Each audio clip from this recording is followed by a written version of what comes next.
Bonsoir, bienvenue sur les chaînes de la MBC pour cette édition d'information. On voit d'abord les titres qui font l'actualité en ce vendredi 12 janvier.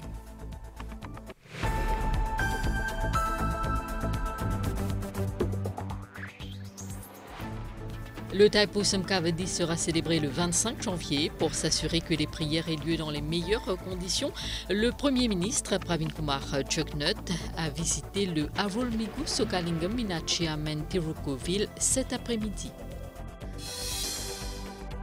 Une permission spéciale de 2 heures sera accordée dans la fonction publique ce 22 janvier, date de la consécration du Ram Mandir à Ayodhya en Inde, décision prise lors de la réunion du cabinet ministériel aujourd'hui. Sa trajectoire est une menace pour Maurice, c'est donc un week-end cyclonique qui nous attend en perspective. Nous devrions passer en avertissement de cyclone de classe 1 demain. La future tempête Belal causera une détérioration du temps. À l'étranger, les États-Unis et le Royaume-Uni ont mené dans la nuit d'hier des frappes contre les rebelles Houthis qui menacent depuis des semaines le trafic maritime international en mer Rouge. Au championnat d'Afrique de cyclisme sur piste, le jeune Mauricien Samuel Dupuis se distingue. Et puis en football, la Coupe d'Afrique des Nations 2024 s'ouvre demain en Côte d'Ivoire. Ce sera à suivre sur la MBC.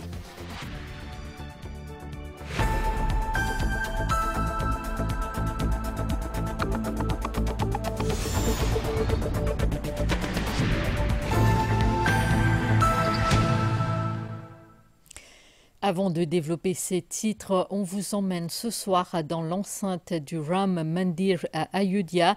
Sa construction a débuté en août 2020 et la cérémonie d'inauguration est prévue ce 22 janvier. On dit de ce temple que c'est une merveille architecturale considérée comme l'un des plus grands de l'Inde et du monde. Il peut accueillir environ 1 million de fidèles à la fois.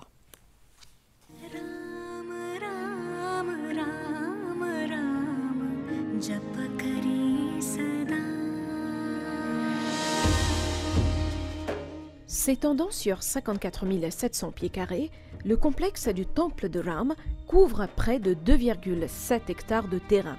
L'ensemble du Ram Mandir, qui s'étend sur près de 70 hectares, est équipé pour accueillir environ 1 million de dévots à tout moment.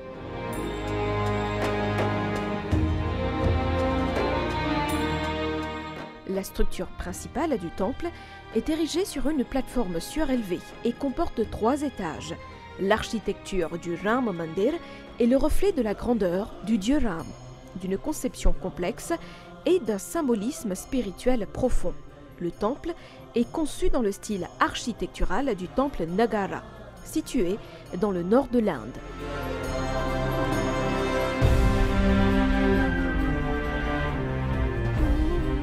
La flèche centrale, connue sous le nom de Shikara, est l'élément le plus important du temple. Le temple comprend un mandapa, soit un hall spacieux, et un garbhagriha, soit un sanctuaire, qui abrite la divinité principale, le dieu Ram.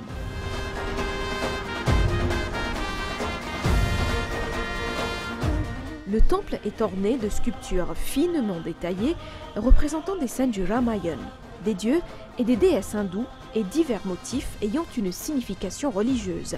Les matériaux de construction comprennent du marbre blanc et du grès rouge.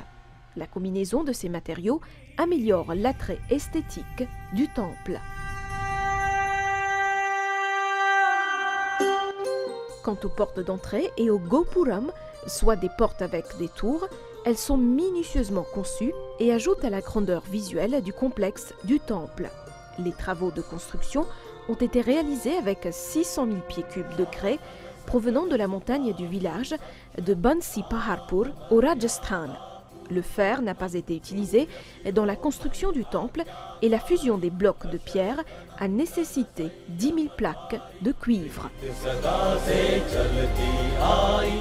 Le complexe du temple comprendra de magnifiques jardins paysagers, offrant un environnement serein et tranquille aux dévots et aux visiteurs. Atteindre le Ram Mandir à Ayodhya est relativement facile et la ville d'Ayodhya est bien reliée, que vous voyagiez par voie terrestre, ferroviaire ou aérienne. L'aéroport international est situé à seulement 15 km de la ville d'Ayodhya. L'Ayodhya Dham Junction est la gare la plus proche du temple à 800 mètres. Elle est bien reliée aux grandes villes indiennes. Au sein de l'État, Ayodhya est connectée à toutes les autres grandes villes de l'Uttar Pradesh par un bon réseau routier. Les touristes peuvent réserver un taxi de n'importe quelle grande ville à proximité, comme Prayagraj, Lucknow et Varanasi.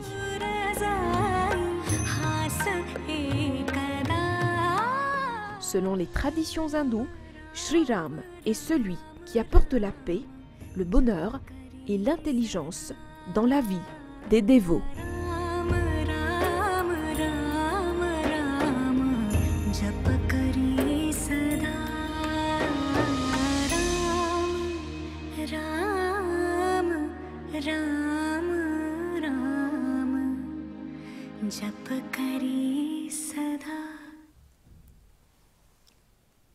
Sur ce même sujet, le vécu du dieu Ram, incarnation du dieu Vishnu sur terre, a été raconté dans la célèbre épopée du Ramayana. Ce texte sacré de l'hindouisme nous parle de Ram Setu, un pont légendaire chargé de mystères qui relie le sud de l'Inde à l'île de Lanka.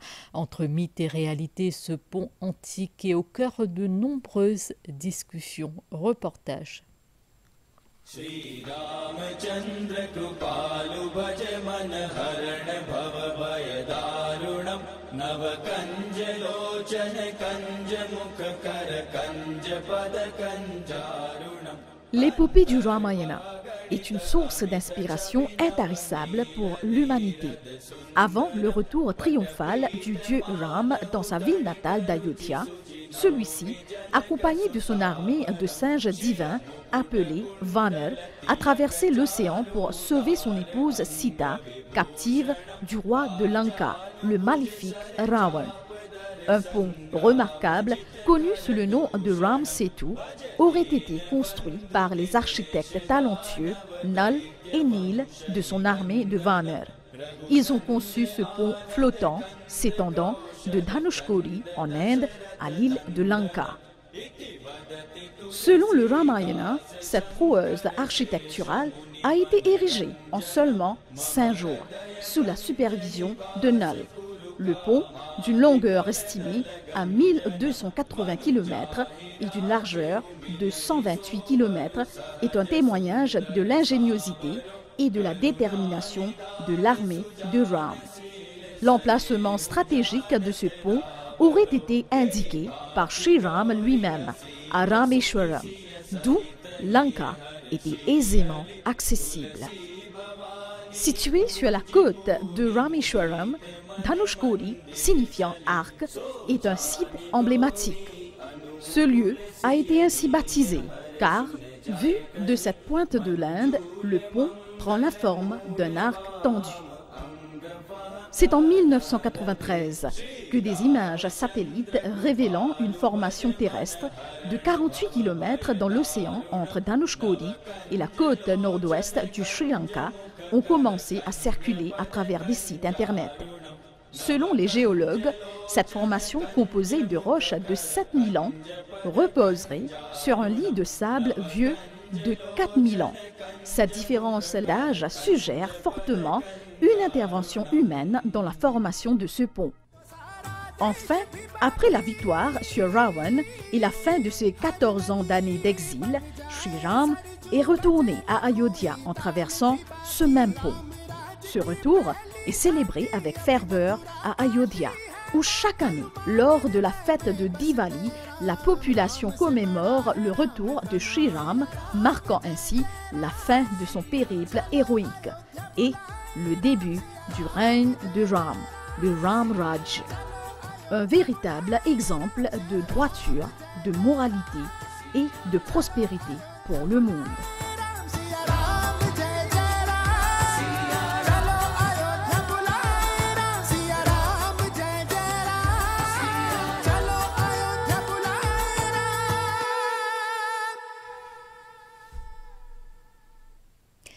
L'actualité météo de cette fin de semaine, c'est aussi la forte probabilité que Maurice passe en avertissement cyclonique.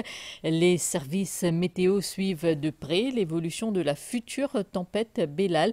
Ils envisagent d'émettre demain un avertissement de cyclone de classe 1. Des conditions cycloniques sont donc attendues ce week-end. La perturbation tropicale évoluant à environ 450 km au nord-ouest de Saint-Brandon s'est intensifiée. Le système devrait se rapprocher de Maurice d'ici lundi. Il est probable qu'un avertissement de cyclone de classe 1 soit en vigueur à Maurice à partir de samedi dans la journée. Le système évolue dans une région favorable pour s'intensifier davantage. Selon la station météorologique de Vacois, des conditions cycloniques sont attendues à partir de lundi. La station météo prévoit de fortes rafales avec des pluies intermittentes qui pourraient dépasser les 120 km/h. Samedi matin, nous passons à alerte pour l'île Maurice. Et puis, nous suivons la situation de près. Donc, il y a une grosse tendance, le système de pouvoir proche nous davantage, donc il peut augmenter le risque pour gagner des conditions cycloniques. Valeur du jour, avec des informations qui nous est là, nous pouvons attendre qu'il commence à gagner des conditions cycloniques à partir de lundi, surtout lundi tantôt. Donc, conditions cycloniques veut dire quoi? C'est-à-dire nous commençons à gagner une forte rafale qui peut capable d'arriver ou même dépasser les 120 km/h. À partir de dimanche, il est prévu que le vent devienne plus fort associé à des pluies orageuses. Le système d'alerte a été revu pour assurer la sécurité de la population avec un avis de sécurité. Maintenant, à partir de janvier 2023, nous passons un nouveau système d'alerte, c'est-à-dire nous update, nous faisons un petit peu plus bon, nous mettons un safety, c'est-à-dire un avis de sécurité. Ça veut dire quoi? Quand une classe 3 ou bien après une classe 4, nous obtenons un avis de sécurité, c'est qui vous donne une autorité pour jeter un petit coup d'œil qui peut arriver à l'hôtel. Pas veut dire qu'il y a un risque cyclonique diminué 100%, veut dire que le risque est là, mais il commence à diminuer, l'influence côté cyclone, mais un risque comme un gros la pluie, gros divan, mauvais la mer, il est toujours là. Vu que le temps restera pluvieux avec des orages, le National Disaster Risk Reduction and Management Center demande à la population de rester vigilante et de retenir les numéros d'urgence. Et la CWA de son côté affirme qu'elle veillera à ce qu'il y ait une fourniture d'eau adéquate pendant le passage du cyclone. Le directeur général Prakash Mantrua a présidé sa première réunion de Crisis Committee cet après-midi. Il demande aux Mauriciens de prendre des précautions et d'avoir un stock adéquat d'eau en prévision du passage du cyclone. Nous allons écouter Prakash Mantrua. Nous avons environ un petit peu moins de 300 stations autour de l'île au niveau CWA, qui est une centre de production, ça veut dire un centre de traitement nous peut causer, comme nous connaissons comme la marée, paille, etc.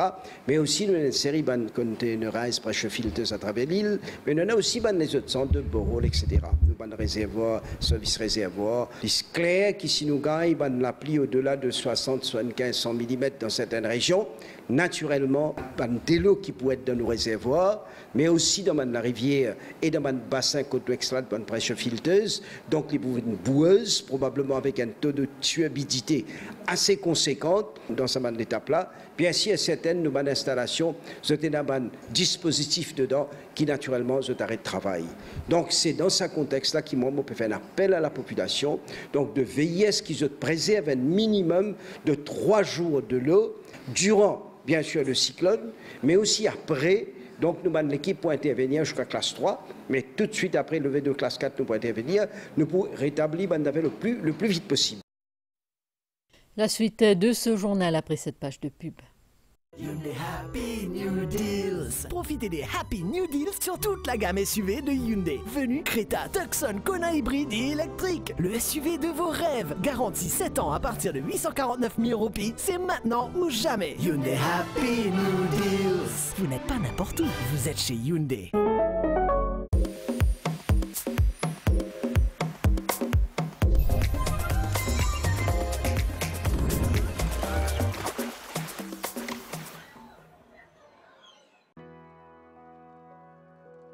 Voici le moment idéal pour faire fructifier votre argent. Le SBM Term Deposit vous propose de multiplier vos économies avec un taux d'intérêt variable allant jusqu'à 5% par année. Placez votre dépôt d'un montant minimum de 500 000 roupies et faites-le fructifier en toute sécurité sur 3 ou 5 ans. SBM Term Deposit, le plan qui travaille dans votre intérêt.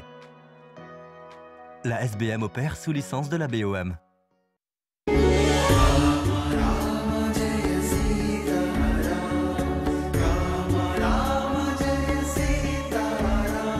Le 22 janvier 2024 sera un jour historique lorsque chaque recoin du monde s'illuminera. Tel un second Diwali, une symphonie de lampes éclairera la nuit. Lorsque le monde, après 500 ans, célébrera la consécration du temple de Shri Ram. Le nom de Shri Ram résonnera lorsque les enfants du monde uniront leurs voix en un puissant écho.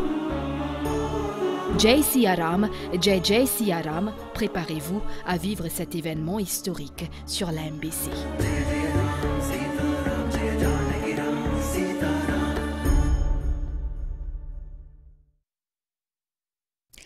En cours de Port-Louis aujourd'hui, la magistrate Shavina Jugnut a ordonné à ce que Jean-Hubert Sellerine, surnommé Franklin, soit extradé vers l'île de la Réunion.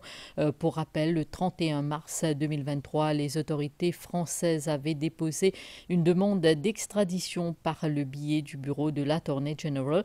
Cela après que la justice réunionnaise avait recommandé l'arrestation de Jean-Hubert Sellerine suite au jugement rendu par la Cour d'appel de Saint-Denis le 2 juillet 2021. Le suspect avait été condamné par contumace à 7 ans de prison pour trafic de drogue. L'avocat de Jean-Hubert Sellerine a annoncé que son client compte faire appel.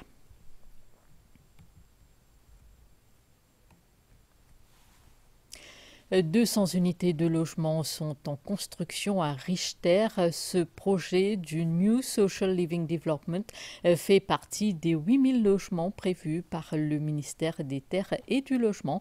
Le député Prime Minister et ministre du Logement Stephen Obigadou était sur place aujourd'hui. Compte rendu. La construction de 200 unités de logement sur une superficie de 8,52 arpents de terre sur ce site à Richter 2 est en cours. Le député Prime Minister et ministre du Logement, Stephen Obigadou, a effectué une visite des lieux en compagnie du ministre du Travail, Sudesh Kalichan, et du PPS, Sharvanan Ramkon. Le projet lui coûte à l'État 548 millions de roupies. La construction est bien avancée, moi capable de dire une fini faire plus qu'un tiers du travail sur le projet, bien que ce projet-là est supposé compléter d'ici la fin de l'année. Nous pouvons travailler avec le constructeur pour être si nous capables de livrer la totalité un peu avant, ou alors nous sommes capables de faire par phase, puisqu'il y a beaucoup de familles qui peuvent attendre depuis longtemps. Ici, partout, nous avons un multipurpose hall. Jardins enfants, on trouvait côte Péranger, l'espace commercial au début même là. On trouvait que nous prenons l'espace commercial.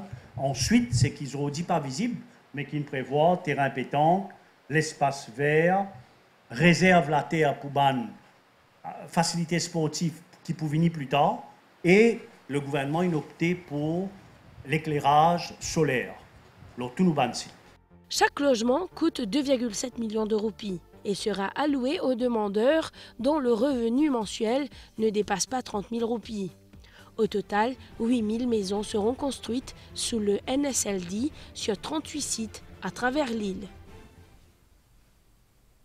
Le Conseil des syndicats rend public ses projets pour 2024. Cette année, l'accent sera mis sur la formation des jeunes syndicalistes.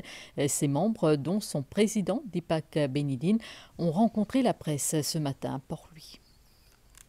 Le Conseil des syndicats prône l'unité syndicale dans le pays. Cela pour mieux plaider la cause des travailleurs. Le président du Conseil, Deepak Benidin, a évoqué entre autres les projets phares du Conseil pour 2024, Le recrutement de nouveaux membres, notamment les jeunes, et le renforcement des capacités des femmes font partie des priorités. Nous regroupons secteur privé, secteur public, majorité dans son ensemble. Nous avons qui nous travail pour diminuer les mouvements syndicaux capables de cause et qu'un seul la voix. Nous pouvons être capables de travailler en même la ligne de la fédération qui est en nous, un consensus bien, chacun pour faire ce travail, mais après nous avons un consensus. Le Conseil des syndicats regroupe actuellement 17 fédérations syndicales. Les détails entourant la fête Makar Sankranti par la communauté Telugu ce lundi 15 janvier ont été communiqués à la presse aujourd'hui. Les représentants du Mauritius Telugu Cultural Center Trust, de la Mauritius Telugu Speaking Union et de la Mauritius Telugu Mahasabha ont annoncé que les célébrations se tiendront cette année au Sri Vishnu Mandiram à Tayak. C'est ici, au Sri Vishnu Mandiram à Tayak, que se tiendront ce lundi les célébrations du Makar Sankranti par la communauté Telugu. Face à la presse, les dirigeants de différentes instances socioculturelles ont annoncé une série d'activités pour marquer cette date spéciale du calendrier hindou. Il y a beaucoup de facilités pour faire une activité où une culture et une tradition est réservée, où il va léguer ça à une génération future. L'occasion pour les différents intervenants lors de cette conférence de presse de souligner l'importance du Makar Sankranti, symbole de partage et aussi une occasion spéciale pour valoriser les richesses traditionnelles. On revient sur la consécration du temple Ayodhya en Inde. À mesure que la date de cette consécration approche, les préparatifs s'accélèrent également. Face à la presse cet après-midi, les dirigeants du Hindu Council Mauritius disent souhaiter que cet événement ait une portée nationale. Ils ont donné les détails sur la célébration du 21 janvier au Centre culturel Indira Gandhi pour la culture indienne.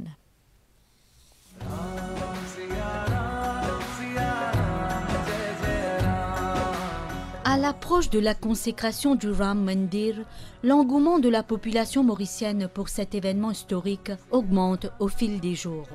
Dans le cadre des préparatifs, des associations socioculturelles sous la direction du Hindu Council Mauritius organisent une série d'activités afin de faciliter cette célébration au niveau national.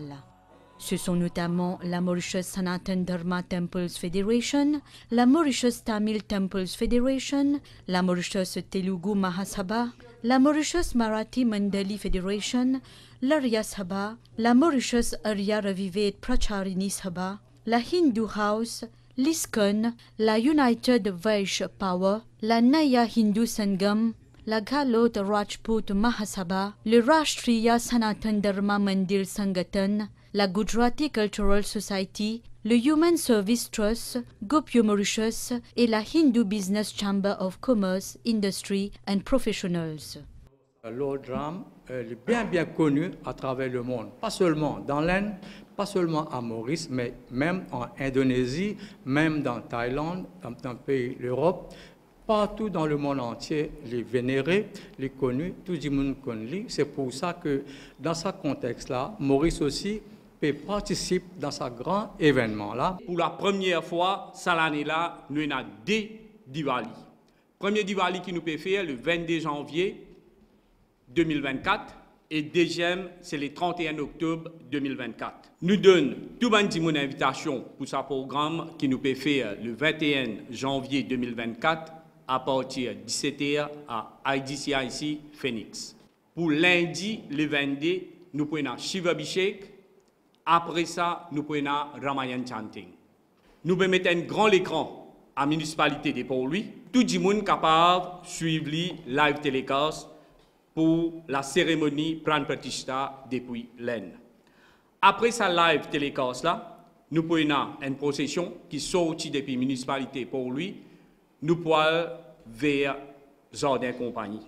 Le Mauritius Telugu Mahasabha organise un programme national toute longue la nuit du 22 janvier avec un grand Maharama Bhajanam à Sri Rama Alayam de Mordalbert.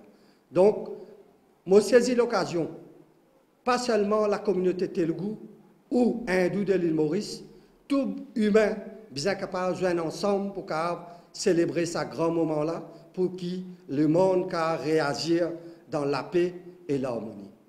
Je fais un appel à tous les dirigeants de dans la République de Maurice pour allumer la lampe, ça joue là. Comme je tout connais, nous pouvons période viradam du Taipusam Kavedi. Alors nous pouvons des énormes Coville dans différents Covilles à travers l'île. Alors nous pouvons des faire nous vas-y pardon, nous la prière et nous capables aussi faire la prière de Shiva et aussi Alim Banalon. Je fais l'appel avec tous les membres de la communauté qui, comment aura-t-il fait l'appel qui s'ajoute là, nous allons au moins 5 la lampe devant l'entrée, à la maison, dans un temple, pour qu'il nous montre l'arrivée de Sri Ram quand il s'y retourne depuis Banvas après 14 ans. Donc c'est un grand événement pour la communauté et nous connaissons une grande préparation qui peut faire en Inde. L'inauguration de ce bel ensemble architectural aura lieu à Ayodhya, en Inde, le 22 janvier prochain. Cette nuit, le nom de Sri Ram résonnera non seulement en Inde, mais aussi à Maurice. Comme pour la fête de Diwali, des lampes symboliques illumineront les temples et les maisons pour marquer cet épisode exceptionnel dans l'histoire de l'Inde. Je vous le disais en titre, dans le cadre des célébrations du Taipusam Kavadi le 25 janvier, le Premier ministre Pravin Kumar Jugnauth a visité le Arulmigu Sokalingam Meenakshi Amman Tirukhovil cet après-midi. Le chef du gouvernement qui préside la Task Force nationale sur cette fête religieuse a salué les efforts de tous les partenaires pour améliorer les infrastructures afin que les prières aient lieu dans les meilleures conditions.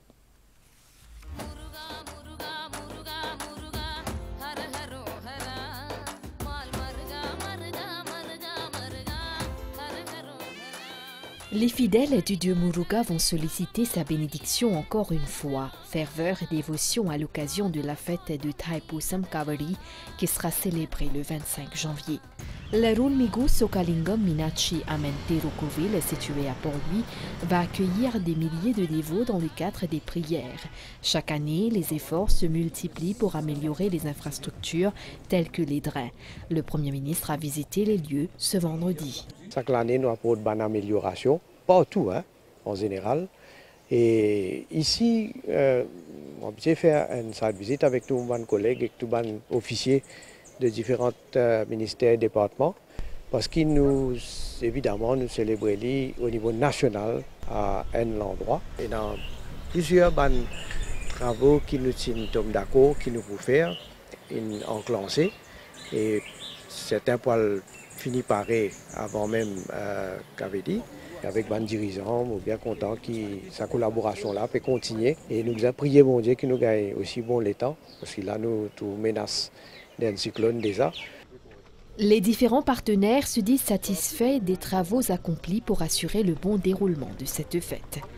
Au niveau du Kailason, le Arulmigu Sokalingam Meenakshi Amman Tirukhovil, il y a pas mal de travaux à faire et différentes autorités qui involvent à chaque étape de ces travaux-là. Et nous, au niveau du Hindu Mahajana Sangam, nous sommes très satisfaits avec la coopération de toute mon autorité aujourd'hui et nous préparons en vue du grand fête de Kavadi et nous carrément commencer lundi et nous monter par avion mardi. Comme chaque année, les fidèles du dieu Muruga jeûnent pendant 10 jours et des sessions de prière spéciales animent les covilles du pays. Et puis sachez que lors de sa réunion hebdomadaire, le cabinet ministériel a pris la décision suivante. Dans le cadre de la fête Taipusam Kavadi qui sera donc célébrée ce 25 janvier, les salaires dans la fonction publique pour ce mois-ci seront versés le lundi 22 janvier.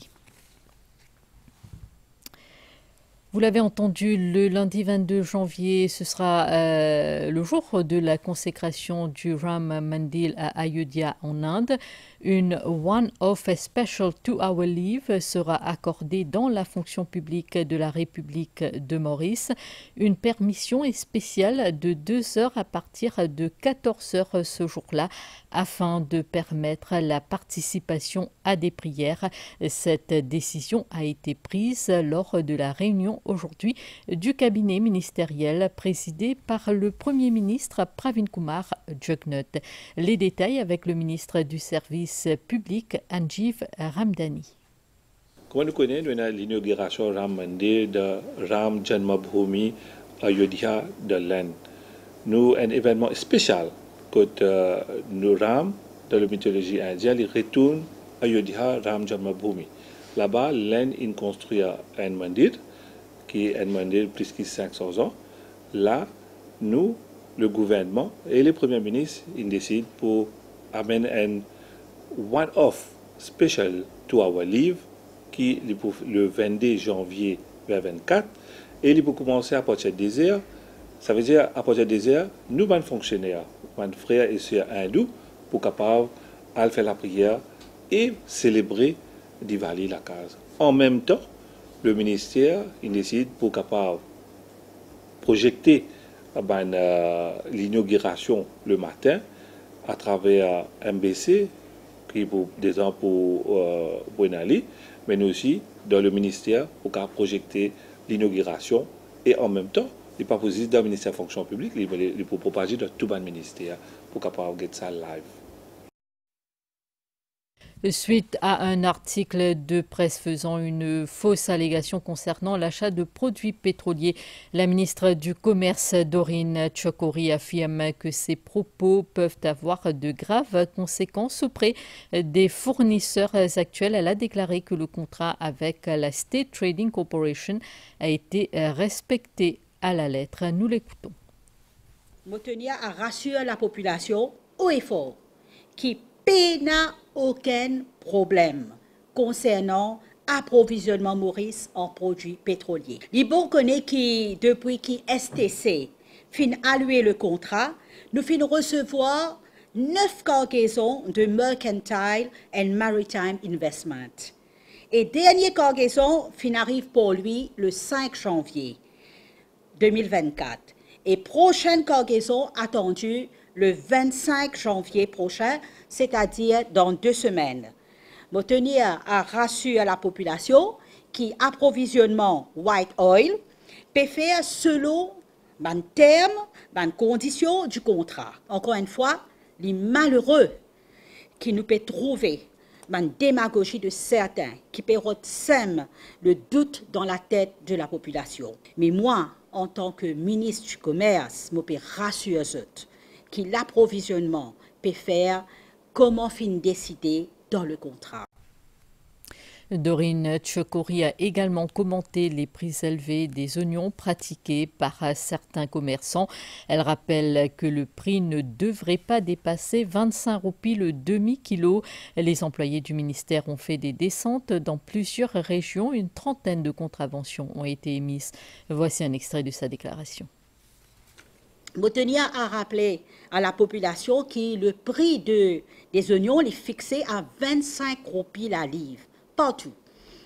Malheureusement, mon ministère, dans l'espace d'une semaine, nous faisons bien servi une trentaine de contraventions à des commerçants qui peuvent vendre plus cher ou qui ne peuvent pas afficher de prix. Et en place, les commerçants peuvent passer aussi des oignons normaux pour les oignons qui nous appellent des oignons toupies. À cause de payer ça beaucoup plus cher.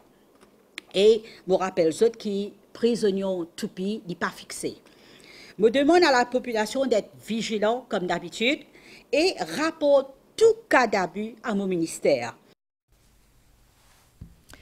Vous l'avez entendu, le prix de l'oignon a été fixé à un prix maximum de 50 roupies le kilo, mais c'est aussi le cas pour la pomme de terre. Les autorités demandent aux Mauriciens de ne pas acheter ces produits si les prix sont supérieurs à ceux fixés par le gouvernement. Tout cas d'abus doit être rapporté au 185 ou en appelant sur le 460 25 00 ou encore à travers le portail de la Citizen Support Unit.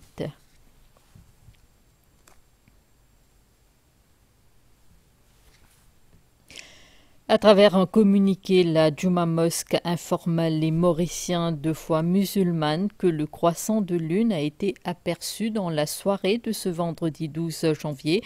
Par conséquent, le samedi 13 janvier sera le premier jour du mois islamique Rajab 1445. Le Miraj sera célébré le 7 février prochain. Avec le cyclone qui menace Maurice, le CEB et la SMF collaborent pour l'élagage des arbres qui représentent un danger potentiel pour le réseau électrique. Demain, des équipes seront à pied d'œuvre dans les régions à risque à travers le pays. Dans ce contexte, une réunion de coordination a eu lieu cet après-midi à Eben. Le CEB appelle à la collaboration de la population. Des coupures temporaires sont prévues pour permettre le bon déroulement de cet exercice. Nous écoutons Rajden Chowdhury, directeur général du CEB, et le DCP Rachid Beacon. Il faut remarquer que souvent, pendant la période cyclonique, il y a une branche qui casse, qui endommage l'allée, et éventuellement, aussi, je te retrouve sans courant. Donc aujourd'hui, ce que nous pouvons essayer de faire, c'est en amont de tout cela, nous coupons une branche pour permettre le réseau capable d'être plus longtemps disponible et qui tout le monde capable d'être courant pendant cette période-là. Suite à cette réunion-là, nous prenons un travail très important demain quand nous pourrons avoir plusieurs équipes de la SMF et de la SSU dans différentes régions de l'île et conjointement avec les éléments du CEB, nous pouvons faire ce qu'on appelle tree lopping, le bon axe principal, l'endroit qui est identifié comme à risque. Alors, tout ça dans une région-là, nous pouvons avoir une équipe.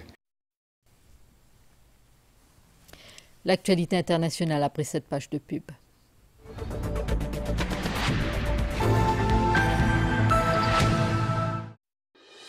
La page internationale avec Winners.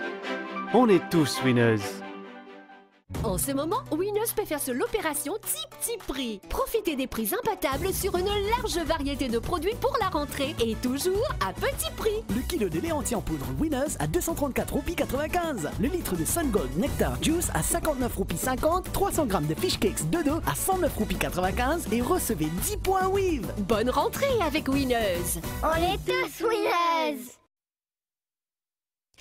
À l'étranger, à l'occasion du 161e anniversaire du Swami Vivekananda, le Premier ministre indien Narendra Modi a inauguré aujourd'hui le 27e Festival national de la jeunesse dans l'État du Maharashtra. S'adressant à ceux présents, le Premier ministre Modi a déclaré que la jeunesse est la plus grande force de l'Inde.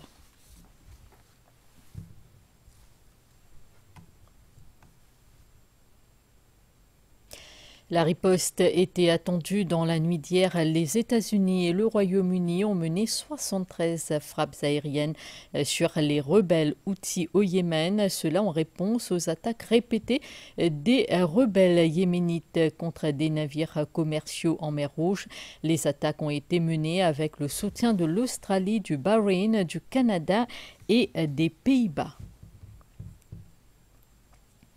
Les attaques des Houthis du Yémen, justement contre les navires de marchandises en mer Rouge, ont incité les principaux expéditeurs à changer d'itinéraire.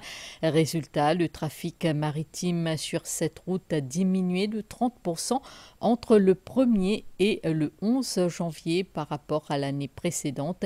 Les revenus du canal égyptien de Suez ont baissé de 40% depuis le début de l'année par rapport à 2023.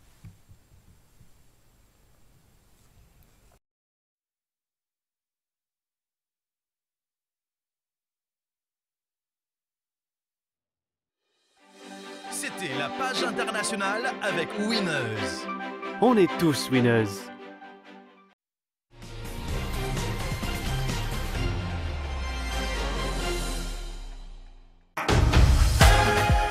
CAF, Coupe d'Afrique des Nations, à suivre sur la MBC. 30 matchs de cette compétition africaine de football d'envergure vous sont proposés sur nos antennes. Les stars africaines du ballon rond seront au rendez-vous en Côte d'Ivoire.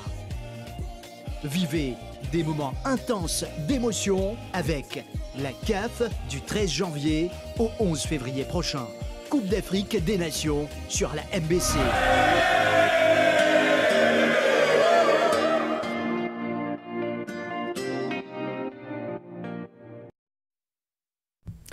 Coupe d'Afrique des Nations de football édition 2024 s'ouvre demain en Côte d'Ivoire et c'est à suivre sur la MBC. En attendant, nous vous invitons à voir ce soir, nous vous invitons à faire ce soir plus ample connaissance avec le groupe A. On y retrouve notamment la Côte d'Ivoire, justement, pays organisateur, ainsi que le Nigeria. Double vainqueur de l'épreuve en 1992 et 2015, la Côte d'Ivoire fait logiquement partie des grands favoris pour remporter la présente édition. Chez eux, les éléphants affamés ont l'étoffe pour le faire. La dynamique est bonne, la nouvelle synergie insufflée par le sélectionneur Jean-Louis Gasset a pris. Sans grande vedette, l'équipe est surtout très équilibrée. Devant son public, la Côte d'Ivoire est prête à relever le défi. Le Nigeria compose également ce groupe relevé. Après une traversée du désert longue de 10 ans, les Super Eagles se retrouvent peu à peu de leur superbe. Porté notamment par le meilleur joueur africain de 2023, Victor Osimhen, le Nigeria est considéré comme candidat sérieux pour sortir du groupe et brandir la coupe. Sur papier, la Guinée équatoriale est loin des grandes nations africaines. Mais depuis l'organisation de la CAN en 2012, l'éclair national est en progrès. Les joueurs ont démontré lors de la dernière édition qu'ils étaient capables de frapper vite et fort. Quant à la Guinée-Bissau, c'est l'année de la confirmation. Les joueurs sont désormais habitués des championnats européens et feront parler leur expérience pour tenter de jouer au trouble-fête. D'ailleurs, la Guinée-Bissau aura l'honneur d'ouvrir le bal en affrontant ce samedi à minuit la Côte d'Ivoire. Ce duel du groupe A sera retransmis en direct sur les chaînes de la NBC, tout comme celui de dimanche entre le Nigeria et la Guinée équatoriale. Avec le coup d'envoi imminent de la CAN 2024, la rédaction sportive de la MBC a sollicité la réaction des amateurs de football. Les Mauriciens sont impatients de plonger dans l'effervescence de cette compétition continentale. Après de nombreuses négociations, la MBC vous réserve un régal de football avec la diffusion en direct de 30 matchs de la Coupe d'Afrique des Nations, y compris la cérémonie d'ouverture et le match inaugural ce samedi. Cette initiative a été chaleureusement accueillie par le public mauricien. Il est très bien, il est très bon pour nous tous parce qu'il est content de football, nous sommes contents de football. Nous match nous bien, la tête qui veut bouger nous supporter. Mais mon pas m'inquiéter, c'est moi mon bouger demain. Je fais ça, il est bon ça pour le public mauricien. Nous gagnons football bouger.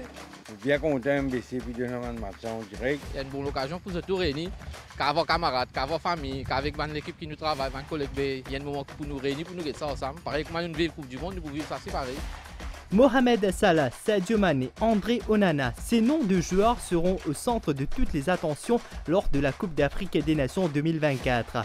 Les fans mauriciens ont déjà leurs favoris en tête. Pensez l'équipe. Parce qu'il y a Mohamed Salah là-bas. Comment je vais Mohamed Salah, tu sois là bien content. Pour moi, je suis seulement Sadio Mané. Salah pour une meilleure, je vais me retrouver là-dedans. Wilfried Zaha et Kessié avec la Côte d'Ivoire ou encore Pierre-Emerick Aubameyang avec le Gabon. Voilà, ça va être vraiment une belle compétition. On a hâte de voir ce que ça va donner. Mon goal, il va oublier. Onana. Au programme, 30 matchs captivants sur la MBC, dont 16 de la phase de groupe. Ne manquez pas l'affrontement entre la Côte d'Ivoire et la Guinée-Bissau en direct à 23h50 ce samedi. La cérémonie d'ouverture est prévue à partir de 22h15. Et puis ne ratez pas demain l'affiche de la 21e journée de la Première Ligue. Chelsea affrontera Fulham, ce sera en direct sur MBC 11 et MBC HD à 16h30. Cyclisme pour terminer avec les championnats d'Afrique sur piste en Égypte. Bonne nouvelle pour Maurice, une autre médaille de bronze pour le jeune Samuel Dupuis. Ce soir en individual pursuit, son adversaire a déclaré forfait. Hier soir, il a décroché 2 belles médailles de bronze, toujours chez les juniors, dans 2 autres épreuves de piste. Pour son baptême de feu, il réussit un véritable tour de force avec déjà 3 médailles de bronze. Je vous rappelle que les championnats d'Afrique de cyclisme sur piste junior et senior se disputent au Caire et ce jusqu'au 18 janvier. Je vous le disais au début de ce journal, nous allons ressentir des conditions cycloniques dès demain. Les détails avec la page météo.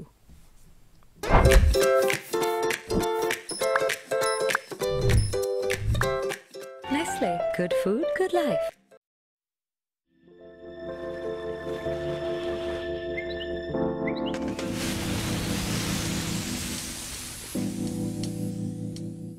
À Maurice, le temps était plutôt nuageux aujourd'hui avec des averses. Les nuages actifs associés aux bandes externes de la dépression tropicale influenceront le temps local à partir de demain après-midi. Sur la carte synoptique, nous voyons la dépression tropicale qui évolue à environ 450 km au nord-ouest de Saint-Brandon. Prévision pour Maurice, plutôt nuageux cette nuit avec des averses principalement sur la moitié est de l'île, au sud et sur le plateau central. Les averses pourraient être temporairement modérées. La température minimale variera entre 20 et 22 degrés sur le plateau central et entre 24 et 26 degrés dans les régions côtières. Des averses sont toujours attendues demain matin, surtout sur la moitié nord de l'île et sur le plateau central. Ces averses deviendront graduellement plus fréquentes avec orage durant la journée. La température maximale variera entre 26 et 28 degrés sur le plateau central et entre 29 et 31 degrés sur le littoral. Le vent soufflera du sud-est à 20 km/h, se renforçant demain avec des rafales atteignant 50 km/h. Mer agitée au-delà des récifs, avec des houles du sud-ouest de l'ordre de 2 mètres, devenant graduellement fortes à partir de demain. Il est déconseillé de faire des sorties en haute mer dès demain. Des nuages plutôt actifs venant du nord-est influenceront le temps à Rodrigue à partir de demain. Prévision, avec des averses durant la nuit par moment. Des orages lointains sont probables durant la nuit, surtout au nord. La température minimale variera entre 22 et 25 degrés. Des nuages plutôt actifs venant du nord-est influenceront le temps demain, occasionnant des averses modérées par moment avec orage. La température maximale variera entre 28 et 31 degrés. Vent du nord-est soufflant à 25 km/h avec des pointes de 50 km/h. Mer agitée au-delà des récifs avec des houles du secteur sud de l'ordre de 2 mètres. Concernant Agalega, des nuages actifs associés à la zone de convergence intertropicale influencent le temps local. Prévision, nuageux à couvert avec des averses. Ces averses seront parfois modérées et orageuses et pourraient être temporairement de forte intensité. La température minimale sera d'environ 25 degrés et la température maximale d'environ 29 degrés. Vent du secteur ouest soufflant de 20 à 30 km/h, se renforçant avec des rafales sous les averses. Mer forte avec des houles du nord-ouest de l'ordre de 2,50 m. Il est déconseillé de faire des sorties en mer.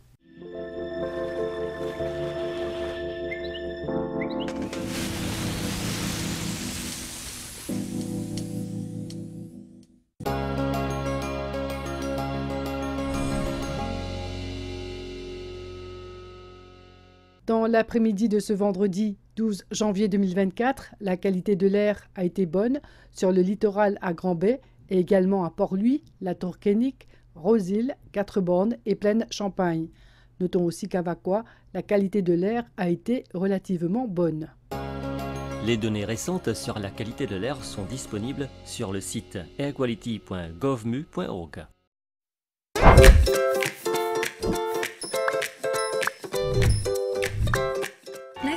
Good food, good life.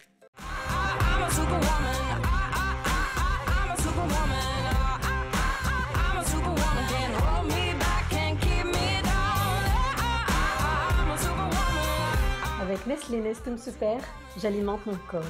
Rien ne m'arrête. Je suis super et vous aussi.